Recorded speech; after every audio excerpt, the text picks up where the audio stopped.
Welcome back to Yahoo Finance. Look, usually this is a taped podcast called Opening Bid. I start every podcast saying this is the podcast that will make you a smarter investor. But today we're live from the market site the day after the big presidential election. Of course, Donald Trump elected the 47th president of the United States. And for this podcast, I just have to say, let's get after it. Three awesome guests here. Awesome. Going to put out some really interesting context on what we did see with stocks. We have Marija Veitmane, State Street Global Markets Head of Equity Research. We have Bill Blain, Windshift Capital founder and friend of the show, Keith Lerner, Co-Chief Investment Officer and Chief Market Strategist at Truist. All right, guys, in the spirit of getting after it, Keith, let me start with you. Major move here in the early going for markets. Simple question. Is it too much? Is it too soon? Well, first, Brian, excited to be with you. Finally, the election is passed, at least the day.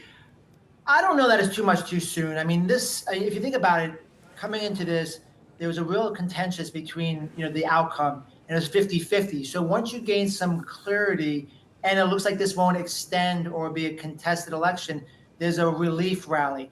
And if we just use 2016 as an example, realizing that was a different period, you did have a pretty good reaction right away, and then it lasted for over the next month. I will say, though, what it appears is that the market initially is focused on all the potential positives of a Trump candidacy as far as lower regulations, lower taxes, and not really focused on some of the counterbalances, which could be the tariffs, maybe the Fed moving a little bit slower, and we still have uncertainty around the House. So again, I think the underlying trend for this market is still positive, Brian, but there are some things as we move past this that will likely cause some more swings in the market, not just one directionally. Bill, let me get over to you because I know you've been on Opening Bid before. You're a no-nonsense guy. What are some of the potential negatives? We're seeing the market really fly to a lot of positives, potential positives of a Trump presidency. What are the negatives that you see that investors need to keep in mind? Okay, well, the big negative for me is I'm across here in Georgetown this morning. I came over to watch the election last night and joined some friends, and really very interesting to watch, but I'm paying the consequences of too many flights too quickly. I'd agree completely what we've got going on just now is a relief rally. I think once the market settles, they're going to figure out that, okay, we're going to have to rethink treasuries. I then think we need to think about the wider geopolitical issues. And that's one thing I really haven't heard much about during the election. What's going to happen in terms of where the US remains as global hegemon in the global economy and whether it chooses to be so. So let's see what happens with Ukraine. Let's see what the noise around that is. Let's also see how Europe and the allies react to Trump's victory. I think that we'll very quickly gather around him and seek to build positive links. And I don't think we need to panic too much about the de-dollarization trade. However, I do think there'll be a lot of pushback globally on some of the things that will change in the US economy, such as the deregulation of crypto, deregulation of the banks not joining in the next version of Powell, and also what happens with tech. As for the tariffs, if that goes ahead, I think that's going to cause an enormous amount of international pushback on the US and will possibly create more problems than it can possibly solve. Marija, let me get you in here. Of course, you have that really great global perspective. I mean, is this a market that needs to take a breather here today? And maybe they should be a little panicky about Trump in his first 100 days coming out here and slapping the world with all sorts of tariffs. Yeah, hello. Actually, I'm going to be probably more constructive, more positive, and looking from abroad. I mean, it looks quite clear that U.S. will continue to maintain its exceptionalism, particularly U.S. markets. So, like U.S. stocks clearly winner here, and Europe and emerging markets and Asia look kind of on the downside. So U.S. stocks look more positive for us. And tech sector still, I mean, I've been a big fan of tech sector, and the biggest risk for tech sector was regulation.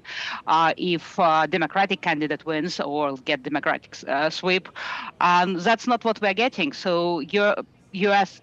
stocks look attractive relative to the rest of the world, and within U.S. we still see tech having lots of potential. So really, ironically, you probably have your U.S. tech stocks as being a safe haven here.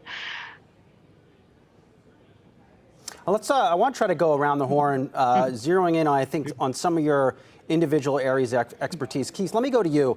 Big Federal Reserve meeting coming up right now. And now President Trump has not hidden, or President-elect Trump, I should say, has not hidden his distaste for Federal Reserve Chief Jerome Powell.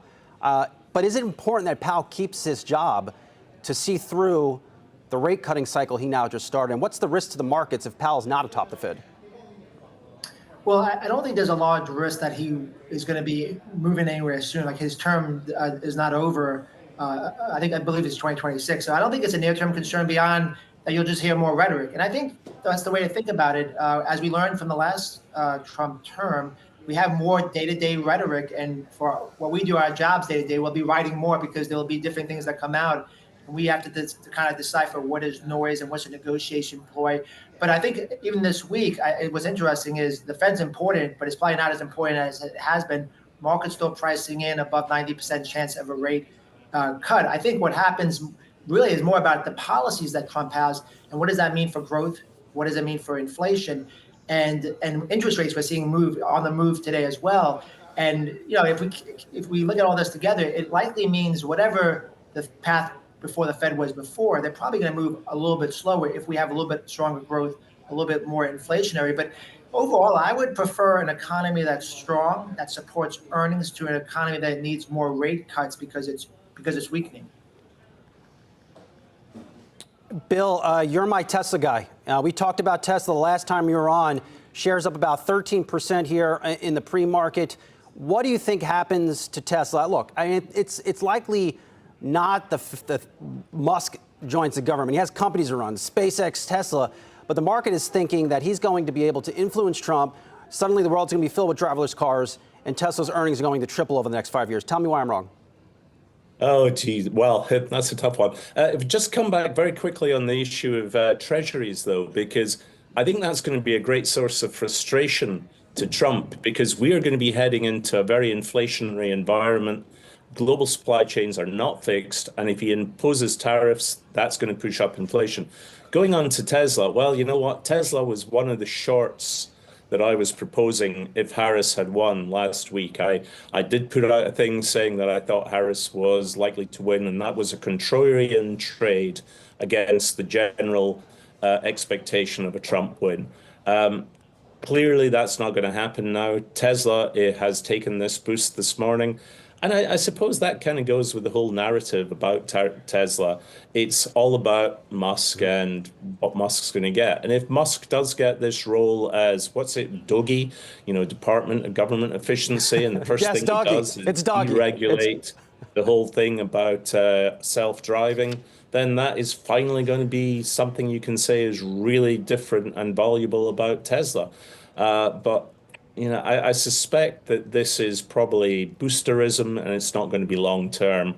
I think, though, there are some fantastic things that could well happen for Musk in a new government. And one of the things I sort of jokingly commented about last week, imagining Trump's second year, is that Tesla and Musk comes in with his undoubted skills and rescues the ailing Boeing, joins it with SpaceX, and creates something new and really exciting. Hey, so there you go, something positive about Tesla. We'll circle back on that, Bill. Last minute to you here, Marija.